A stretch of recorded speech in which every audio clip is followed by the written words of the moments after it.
Welcome to the Compromise to Alchemized podcast, and I'm your host, Dr. Neil Bolton-Donnie. I'm excited as you join me in this journey to listen to my conversations with some of the leading experts in the field of healing from a broad range of disciplines.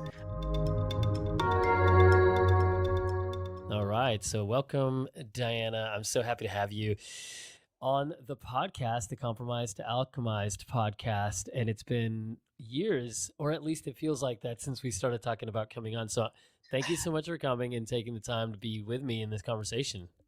Of course, it's really an honor to be here. I'm so glad we could set this up, eventually. But there's so much work that needs to be done in these invisible illnesses, and you're accentuating and spreading the word of new findings is greatly appreciated. Thank you. Of course, and I know, like, for us, we're hopping on, and it's been a wild and crazy adventure via email, and then figuring out when to have this chat, and even now we've got Yes.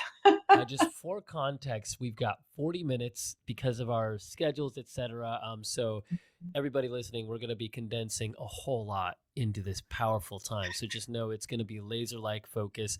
We're going to leave a lot of things out, but hopefully what we'll have in here is the essence of, what Diana is doing, and what I want to just basically have you on here to do. So context again is, heard you on Ryan Halford's craniosacral podcast, and it was the Yeah. 2019 episode, and on that you shared about like your journey from optometrist to you doing what you do. And at that time you were talking about PotScare, which you are the founder of. I know there's more than that, and there's so much more. So I want to get to that, but I'd love to just probably start with saying this is the Compromised Alchemized podcast, and I love how in your field you journey with so many in this struggle of health, from pain to, like you said, I'm going to use your words, you look for complete resolution when it comes to POTS. But we'll just kind of start there and say that the alchemy journey is about turning lead into gold, just like alchemy is known. And also in the book, The Alchemist, and the alchemist journeys with Santiago the Shepherd and how he can learn that. And so I love using that book as sort of a guide for me and how I look at the world, but also as I get to have wonderful people like you on to ask questions about how you see not only what you do, but people come into this state of well-being when they've suffered and struggled for so long. Yes, and we shared. It's amazing. I have that book on my nightstand.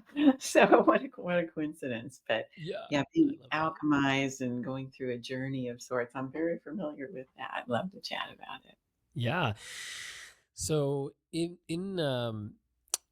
there's like, it's almost like I have too many questions to ask you. So what I want to ask you is, if you had people have to only ask you one question so that you could share wisdom that Mhm. would be really helpful for them, and you know that you're Diana, and you know that Dr. Driscoll, you know that you're an expert in what you're an expert in, so kind of use that lens. I'm this is just what I came up with in the moment. So so if you could tell people to ask you one question so that you could share something that you would think would benefit them so much, what would that question be?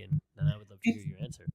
it's one I hear a fair number of times is people who are sick and doctors aren't figuring it out, and they wonder, am I going crazy? We Mm. even had one patient with POTS, and I said, how did you find us? And she said, well, I Googled all of my symptoms, and at the end I put, and I'm not crazy. And you popped Mm. up. I thought that's great. Yeah. But there's medical reasons. There's always medical reasons for these conditions. And I think just because the doctors at some point in the journey have not figured it out, it doesn't mean there are no answers, and it doesn't mean it's a psychiatric condition. And that was something that very much frustrated me as a patient, that when tests seem to be normal, they jump to, you must just be anxious or depressed or what have you. And I was completely disabled, as Mm. was my son. So, yeah, you're not going crazy. There's always reasons for that. And when that is figured out, and ultimately the dominoes that have fallen are figured out, you have every chance of recovery and never give up. Yeah, that's poignant. Yeah, and I now recall more of the you talking about your son in that interview with Ryan. Mhm. And so, could you go into that just to some spend a few minutes talking about like Yeah. when with you and your son and what you went through and kind of how that kind of has informed you. I remember that interview because he made me cry. Oh, Yeah. Well, it was such an emotional thing. My son got sick when he was 8 years old. I had been already sick for about a year and a half or so. We had no answers whatsoever. And he got a series of 3 viruses, just regular viruses. All of his friends got them, and each one knocked him down a little bit further until that third one, and he was bedridden. He missed over 3 years of school. He developed severe osteoporosis, broke his arm just throwing a ball, just putting on his coat. He was so fragile, and no one could help us, and it was such a horrible, horrible time. And at the time, I didn't have any answers. Um, but he came to me one day, he was 9 years old, and he said, Mom, you need to understand, I can't continue like this. I can't take even one more day. Oh, my heart is sunk. I thought, what do you say to a child? And we're both so sick, and it comes in waves sometimes where they're really debilitating. And I just got down on his level and I looked him right in the eyes and I validated him first. I said, I know this is bad. I know how very sick you feel. I do too. But we're going to figure this out. I am going to look into this. I'm going to do everything I can to get us answers and figure out what happened to us. And I'll never give up. And that gave him peace to go on. And I didn't know it would take like 10 years for all the answers. But he's fine, as is his sister who developed POTS. I'm fine. Um, there was a way out of it. It was hard, and we weren't the same either. Both of us were different. So an extraordinarily difficult journey, one I wouldn't wish on anyone. But having gone through it, now it's just a personal passion to help other people through it. yeah, yeah. Well, that's what a strength imbuing time that was for you to be able to share that and your son had that peace. But then Yeah. there's like a Mhm. 10 years that it took, and then Yes.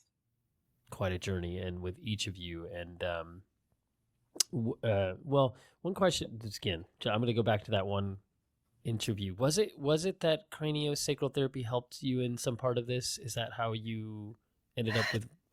No, I loved that interview again. It was really great.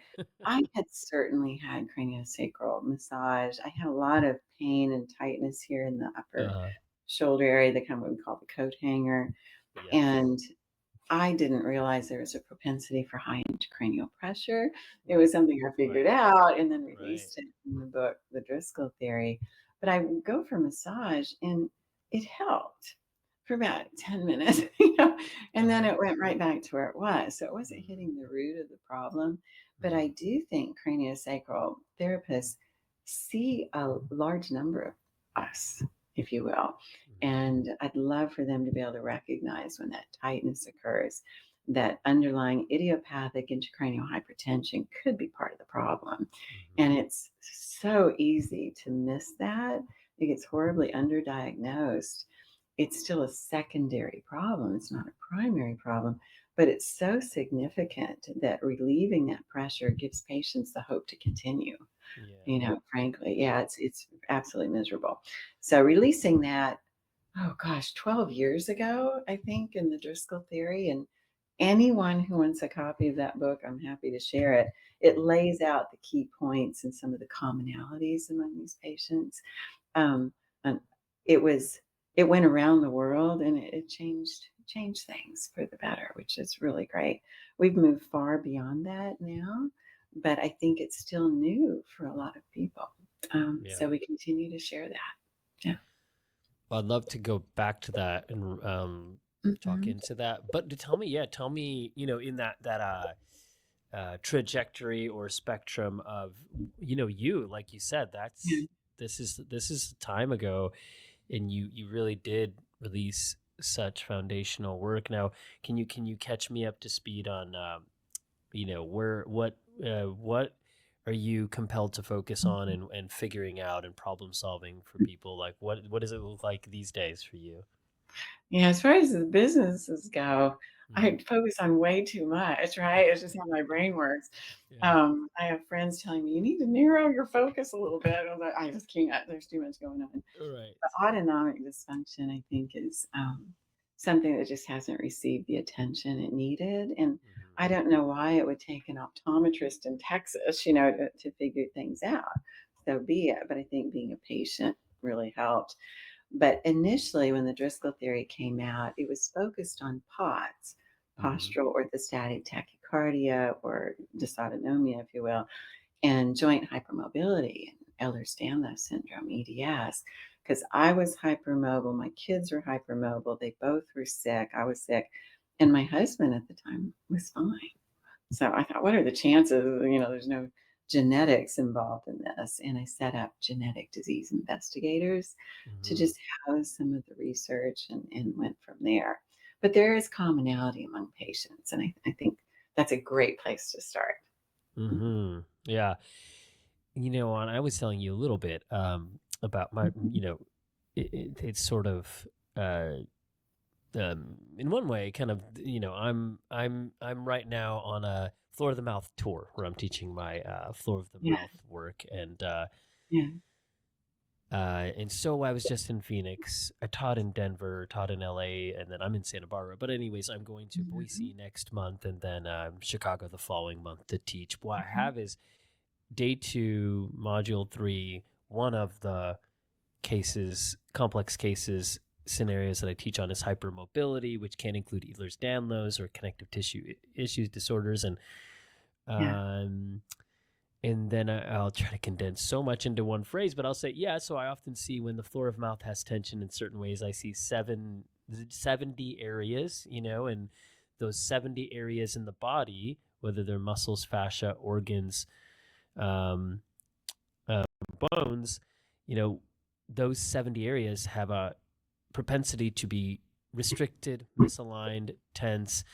And so, but 2% in the past was the number given to people that have a tongue tie, which is one reason to have floor of mouth tension. But, some of us are seeing way more, like 60% of people actually have that going on. And then there's a phenotype within that I've identified where when someone has, I've not identified this, but in the field, when hypermobility exists, that is a different display. But I see the mouth reveals different tense areas when someone has Ehlers-Danlos in any of the spectrum of hypermobility. And so I look yeah. for ways that I can regulate tension there and then see Mhm. this autonomic nervous system shift in the body and see people go from, you know, so this is when I'll come back to what you said earlier, and I'll say, for years I worked on patients with these sort of displays without savviness, and I know,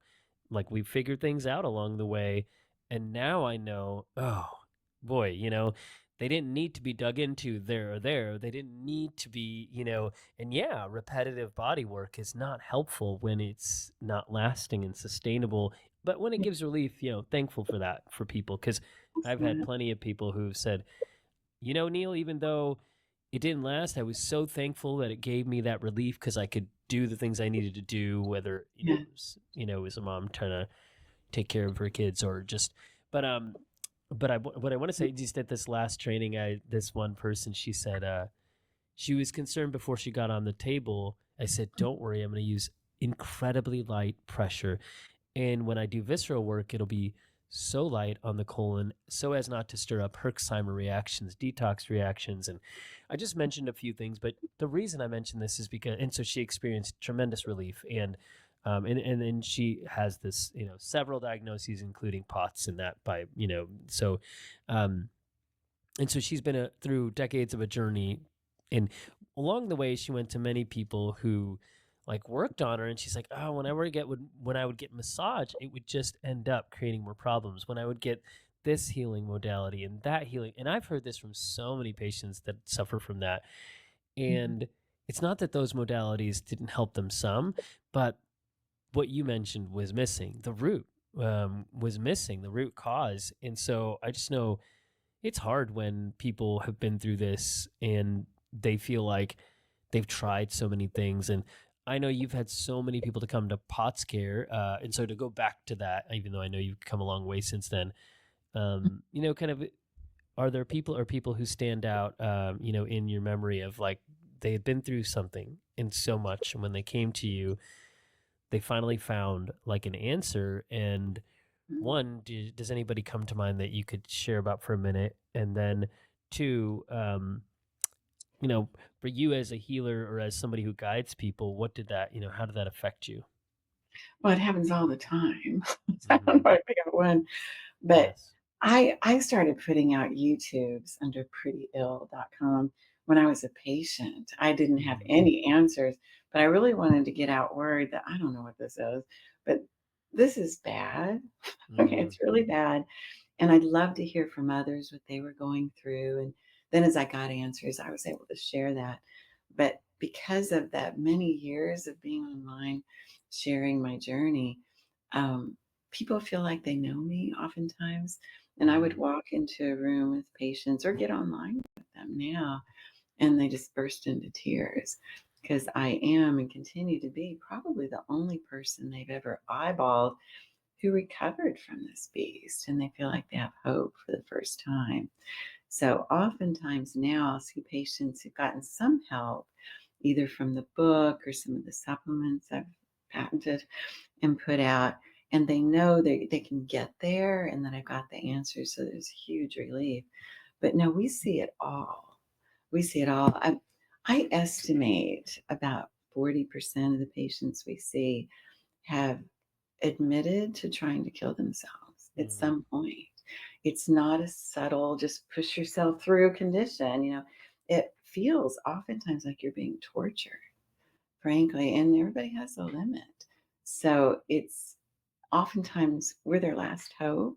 They've seen the journey, they know recovery is possible, they hear testimonials, and we love helping people get back to their Yeah. lives. Yeah, it is, like I said, a personal passion now because my journey was so long.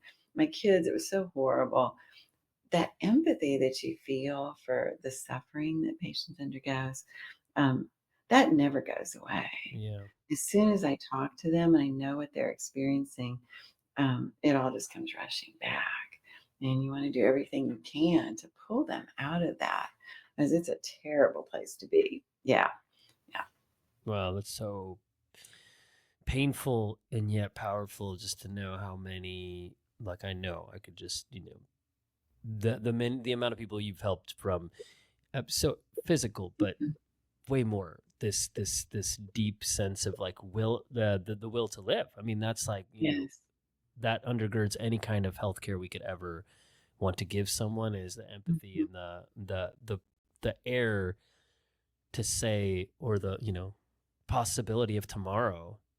And that is huge. So, well, thank you for being someone who is like in that way, advocated for so many people's health, and because you went through this, so it's very personal for you. I know. Yes, it Yeah. is. I set up recently a Patreon account called POTS Rebels, where we're rebelling against all the traditional views Mm, of POTS okay. and the treatment, et cetera.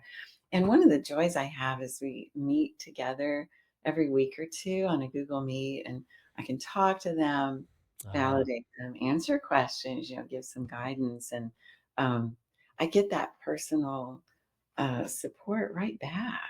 mm, So I'd love to say, yes, I'm so altruistic. I just give of myself all the time. yeah, yeah, But honestly, the patients validate me too. And yeah, that support absolutely. comes back at me. It means so much to me. It really does. That's Yeah. powerful. So POTS Rebels, we can have people check Yes. that out. Us Awesome. rebels. Well, I love that. That's great. I'll have to check it out.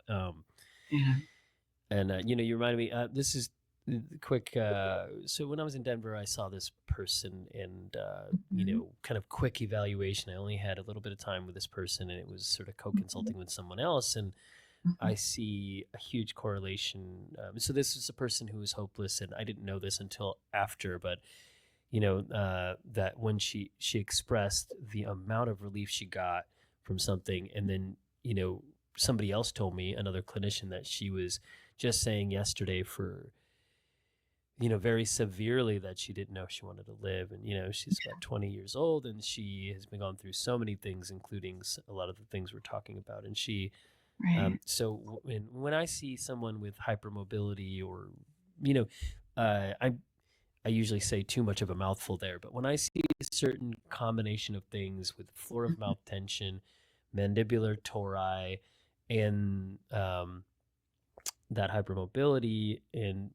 it's pretty Mhm. diffuse, along with some other really complicated things, autonomic dysregulation to such a severe degree, I often see the parathyroid and or thyroid gland are misaligned, and those aren't really looked at by most people. So when Yeah. I see that, and I saw this on this person, gently nudged them free, and Mm. then they had, this is kind of to again go back to it. They were worried. Then they were like, "Do we have to keep getting this done? Are you saying you're gonna, recommend a year course of treatment for our daughter?" I'm like, "No, I'm not saying anything. I'm just here to help. But I understand I can understand some of what you're going through. So I just Yeah. want you to know what's possible." And later, the girl ran up to me and she said, "Can to basically in short, she said it was that nudge allowed her fear, anxiety, and panic and autonomic dysregulation to subside for enough time for her to feel, for the first time in Mhm. her life, a certain Mhm. strand of hope. Oh, wow. And I said, in that moment, I was just so thankful to hear that, see that, Mm. and so um, my just gratitude for that kind of hope is immense, because Yeah. it brings someone from that place of not like, what supplement will I take, or what diet can I go on, what cleanse can I do, can I detox from this heavy metal or this. It's like, will I want to do tomorrow or not? And Mhm. there's nothing more, I guess, black and white in that. So I think there's just too much to say about uh where people know when they can go somewhere for that kind of hope. Mm. So yeah, thanks for being a beacon of that in what you do. And yeah, like you said, the forums that are there, like you're putting out one forum, and uh, I think people have found hope on forums because they hear others are going through something like this, and they hear that there's not only all answers, even though people are looking for that, they know that other people are out there dealing with this. And so even just to know that there are others who are struggling is sometimes part of the the the hope giving. So then I want to say, uh, well, I want to ask you this question, because I want you to say a lot of things after that too. So I want to make sure I don't save this for too late. Okay, I gave you a little bit of a heads up on this, but it's I the the question that Santiago in The Alchemist cogitates over through the entire thing is his personal legend. Legend is, that place on a map where you look and you see where, how much distance is it from here to here, so you can read the map more clearly, right? So Right. that's the picture of that. And he just encounters this, like, what's his personal legend, right? What's his destiny? What's his calling?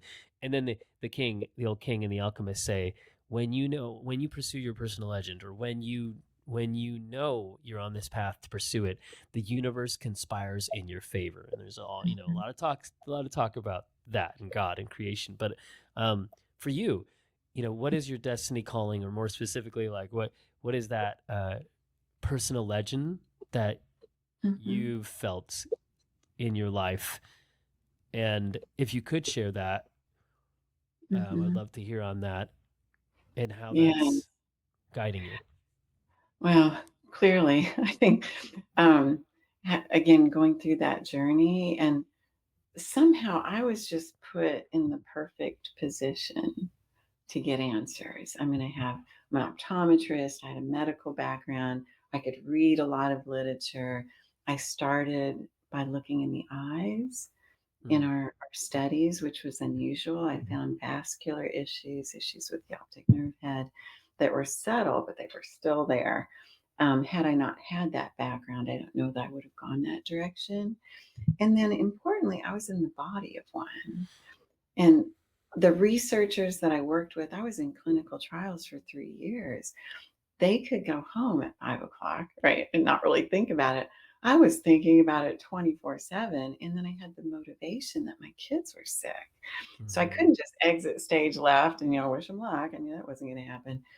So somehow I also had the mind that is decent at putting together medical puzzles, and it was just one of those things I was blessed with. So the position I was put in was to get answers, recover, and now that passion again is to help people out of that. Mhm. So things that when I was sick that I would look at and they would seem so obvious to me weren't obvious to the rest of the world. So that has got to have some divine intervention in that. Um, but when I talk to patients now, I'll present in their case, because they're all extraordinarily complex, but I'll present this basic flow chart of what likely happened, what evidence we had of it, what we're going to do about it, all the science involved. And it's like, voila. And they'll oftentimes just say, I'm just amazed to talk to somebody who recovered from this. And I Mm. realize they're less interested in the science, which is Mhm. fascinating and more interested in that connection. So that is part of why I'm here. One of my patients I saw said, Dr. Driscoll, if I had recovered from this, I would have been on a beach in Hawaii at this point. I thought, Right. Yeah. oh, no, I can't do that. Yeah. There's so many people who need help. And even like we're pausing to create education right now, Uh-huh. there's people just pounding the door down because they don't really have a place to go. It's all the traditional treatment, which frankly is making people either sicker or is keeping them stuck in the illness. I cannot believe we are still at high salt and blood volume enhancement, et cetera, and antidepressants and beta blockers. It's just a horrible combination for Yeah. patients. Yeah, Yeah. it's my Okay. journey. Yeah. Not one I chose, but, it chose me, and that's okay. And then maybe what if you could give, and you can speak for more than this, but maybe if Yeah. it's a helpful prompt, give me like if you wouldn't mind, like what's the one Mhm. sentence or two version of like why you became an optometrist, Mm. and then um you know I think I'm gonna pull from that Santiago is in search for this treasure in this book. It's way more than that, and the Yeah. alchemist is a really profound figure that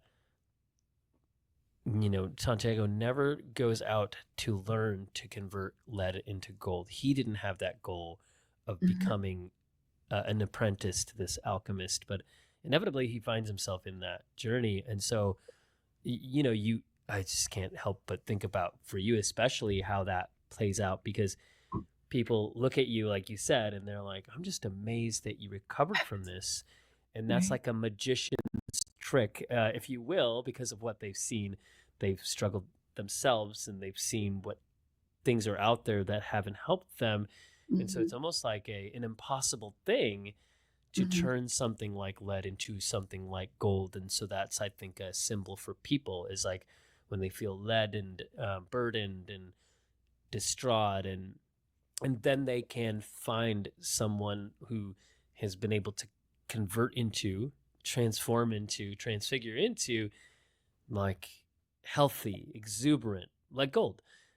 So yeah, so one, like if you could, what got you into optometry, and then what might you get into, in beyond this, and I don't want to say beyond this because your life calling, your personal legend is not to sit on a beach, although maybe you will, and you're going to beautiful Italy soon. And I know we've talked in between some of your travels via email, Paris and whatnot. And uh, if you just say what got you into optometry, and then what might you get into next, and is there any other way you could foresee yourself sharing your personal legend through?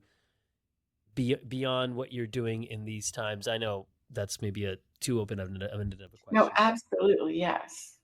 And Mhm. that's where we had talked about how I'm probably focused on too many things, Yeah. but the answers I was getting, say with POTS, you could expand it outwards, and I continue to do that. Like right now, we're working on chronic dry eye. Okay.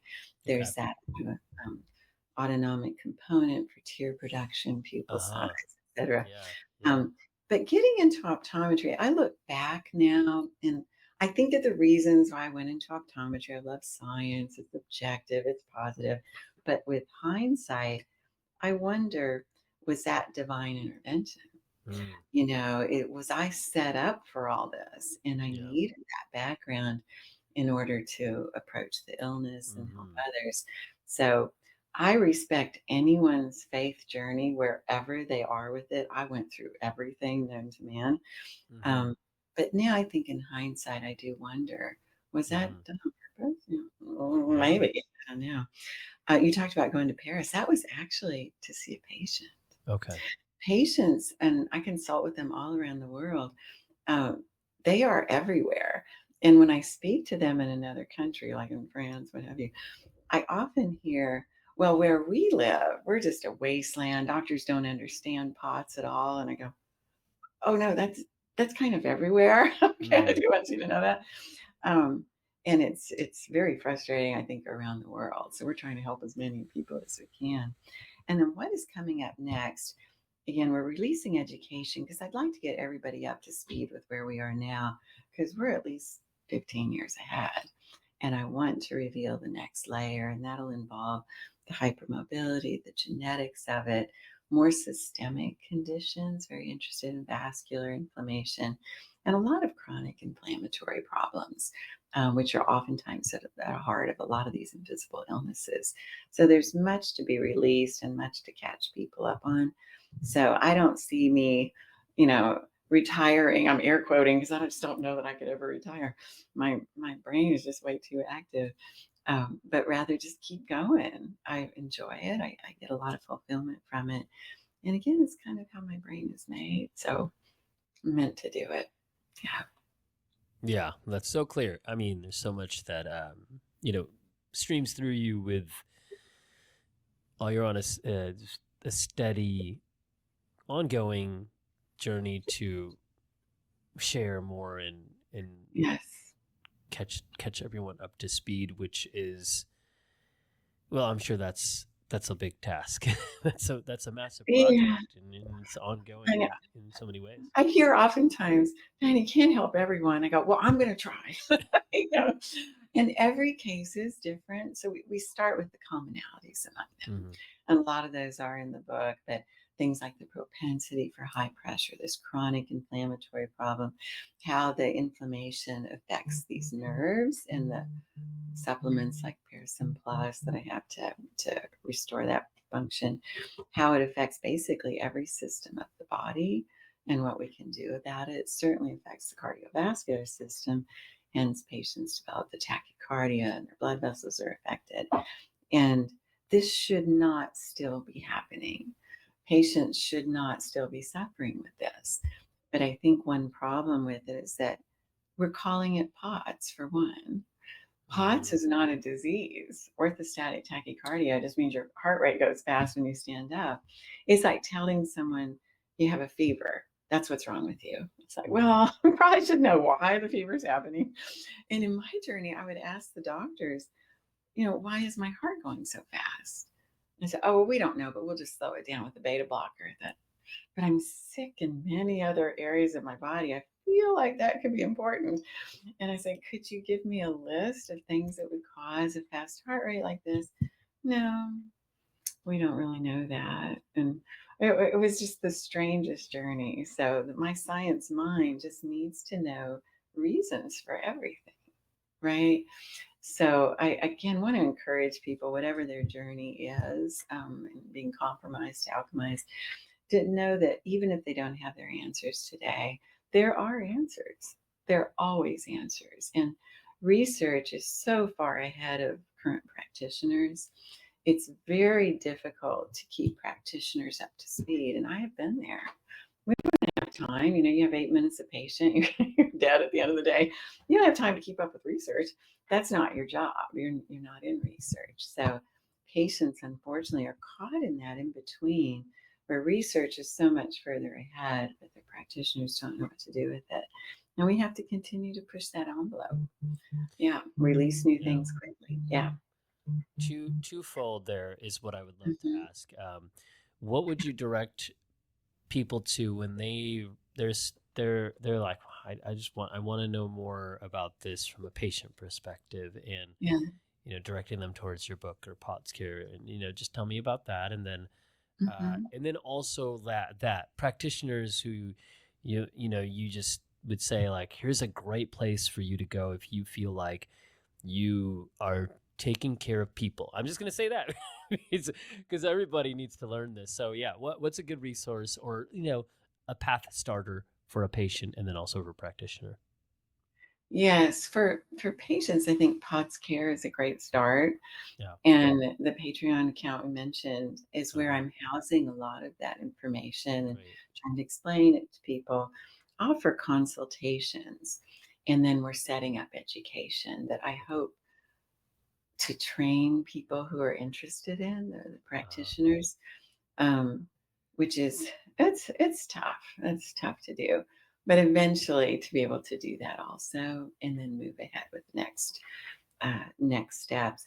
I do get asked. I know probably 2 years after setting up Potscare, I got called by a group of cardiologists out of Kansas City, and they treat autonomic dysfunction. And they said, "Can you present at our convention? We cannot help these people." And then they go to you, and they get better.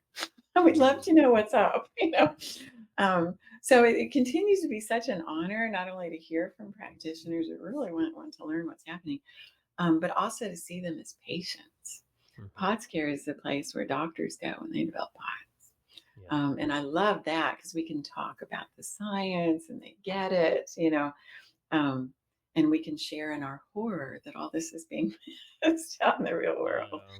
So Yeah. yeah, it's a mission. I have 5 patents thus far. I wanted to Uh, ask you about that. Yeah. What would you yes, share? Like, what are the patents in, if you wouldn't mind? yes. Well, an autonomic dysfunction, basically. Okay. But when I was working through this, part of what I worked through was the digestion was affected, like fairly dramatically. Bowel movements were affected. My gallbladder wasn't working. They wanted me to remove it. My heart was racing, etc. And I thought, is this the vagus nerve? And 15 years ago, no one even knew what a vagus nerve was. I think now Yeah. it's a little bit more, current.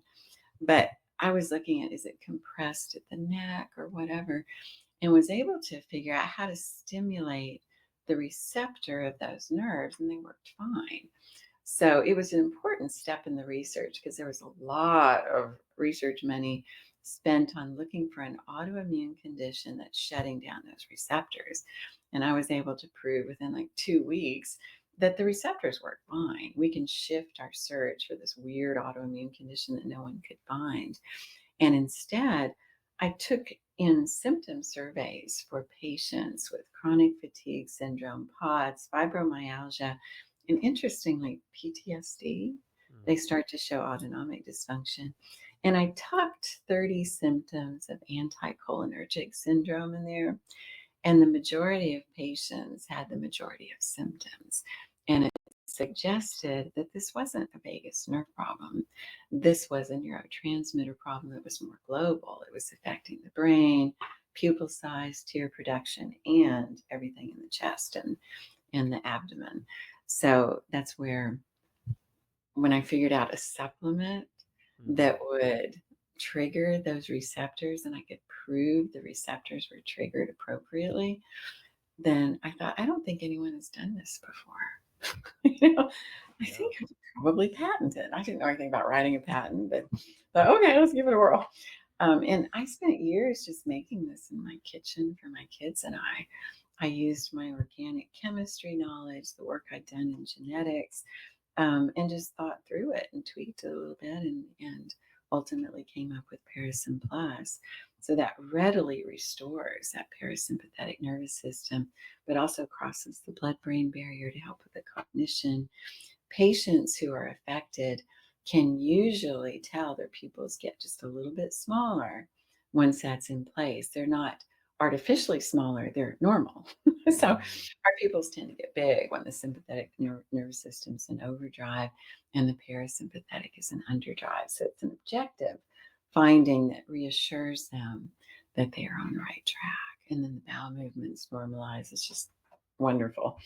Um, so those sorts of commonalities are in the book, and the patents, I just continue to expand them because when I made it through all that, and I thought, okay, maybe you don't have to have POTS to have your autonomic nervous system affected by chronic inflammation. Chronic inflammation is super common, especially as we get older, right? Dry eyes tend to be more common, and started to look more at the general population. Could we support that nervous system in a way that would help us not only with the organs, digestion, etc., but since the vagus nerve is the anti-inflammatory nerve of the body, is keeping that in place also going to help us with longevity or quality of life and avoid some of these old age illnesses and other chronic inflammatory problems. And it can be an important step. So, yes, I'm trying to think more globally. Although Mm. I started with POTS, I don't think I'm going to end with POTS, Mhm. right? It just forced me to focus on the autonomic nervous system that honestly, doctors hate the autonomic nervous system because they don't understand it. It's invisible. They don't know what to do with it. Um, so, yeah, I wouldn't have gotten involved with it either had I not been forced to do it. So, yeah, I'm trying to push that along. Yeah. Well, it's pioneering work, and Yes. I think yeah. So in the next couple minutes, we're going to conclude here. So I just feel like there's so much more that we could talk about. I mean, Yeah. so I want to make sure you can share anything else that you feel strongly about. And I just wanted to say, it sounds like you're not only a eye doctor, optometrist, of course, and then you expanded way beyond that, and then you have Yes. chef, right? You're making this in your kitchen. I'm like, you have a chef, organic I chemistry. I know, was. right? Yeah, I was, yes, You're and we've make. expanded beyond that. But it was just the need to help my kids and I. And I Mhm. thought nobody else is helping. If I just stay in the science, maybe I can figure this out. And like with Parasym Plus, I'm especially proud of being able to find workarounds for all the genetic issues involved in creating that neurotransmitter and just threw that in too. So it was quite complex. I didn't want people to have their receptors overstimulated, otherwise they kind of shut down. Um, but yeah, it started as a personal journey and expanded beyond that. Well, I mean, yeah, that's like, first of all, just to think about the complexity with which you had to think and work to make something like that. I'm like, because I have adequate training in organic chemistry. I worked as a chemist for a little bit after got my molecular biology degree, and then I stumbled into chiropractic, which is a whole different journey, and then doing what I Yeah. do now. But I think, wow, that's incredibly rigorous when I think about getting into a place of making something like you made. So first of all, that seems, it's an astounding feat, and quite an ingenious thing to figure out. And so Parasym Plus, and I think uh, of course, when people check out, if those who are in this interview hearing Diana talk, and you want to go to Potscare and find out about Parasym Plus, find out about all of her world and Pots Rebels, and I mean just so much more to dig into. So hopefully we can catch up another time here where we can talk part two or talk further. But yeah, but so just um, if you have anything you want to leave everybody with, I so don't want to end this interview, but then I know I have to rush to a patient. But Yes. tell me, yeah, if there's anything else you feel like you want to share, just tell me, tell us. What would you leave everybody with? Knowing that all these links will be in the show notes, people can, they'll have links to all your, to access all of the things that we've talked about, and Mhm. where can they do they follow you on Instagram? Do they go to your website? What's the number one place people can go to if they're listening right now and they're going to Yeah. type something in? And then anything you want to leave us with, and I would love to, have that be our way to go out. I should say that the supplements like Parasym Plus are on TJ Nutrition. TJ Nutrition was named after my kids, Taylor Okay. and James, because they were both patients. They won't see that on PotScare, but PotScare is a decent place to start. And I think the parting message is probably twofold. One is the link with chronic inflammatory problems. Never give up on that. Our research in inflammatory cytokines and chemicals is fairly new. A lot of that is new. So even I've seen patients where they say, "Well, my doctors looked for inflammatory cytokines; they didn't find it." It's like that's meaningless. We still don't know the vast majority of cytokines anyway, and oftentimes they're looking in the wrong place. So not to give up hope on that, and know that there are reasons, and I look forward to pushing things ahead and continuing to do that. So never give up hope. There can be some bleak times, and the lack of validation patients go through. I know that look from doctors where they do their testing and it's negative, and then they look at you like, "Oh, maybe you're one of those," and then they treat you completely differently. Yeah. That should not be happening. So, yeah, it's real. I do think a lot of the social media or forums or what have you out there are really tough to be in because everybody's sick. It's fairly volatile. We have these personality disorders with this kind of inflammation. And I found it just brutal to be there. So at the Patreon account, Pots Rebels, it's a safe place to come. We do talk about the real science and really help people. I just got sicker and sicker the more I was on forums when I was a patient. Yeah, that was really tough. But hang in there. It does change our personality. Ultimately, it'll change back. You can get that back. You can get the autonomic balance back. Your ability to handle stress, what have you, can all normalize again. So, Yeah. Thank you. of Well, course. thank you so much. I know that this was, really powerful to feel some of the hope that you gave, and also brilliant to hear, like, how you've come to this, and how you're still really motivated, and you're just, to keep pushing this. So, yeah. So, thank you, Diana, and really appreciate the talk and the conversation. And thank you everybody for listening to the Compromised to Alchemized podcast. Can't wait to hear what you think about this episode.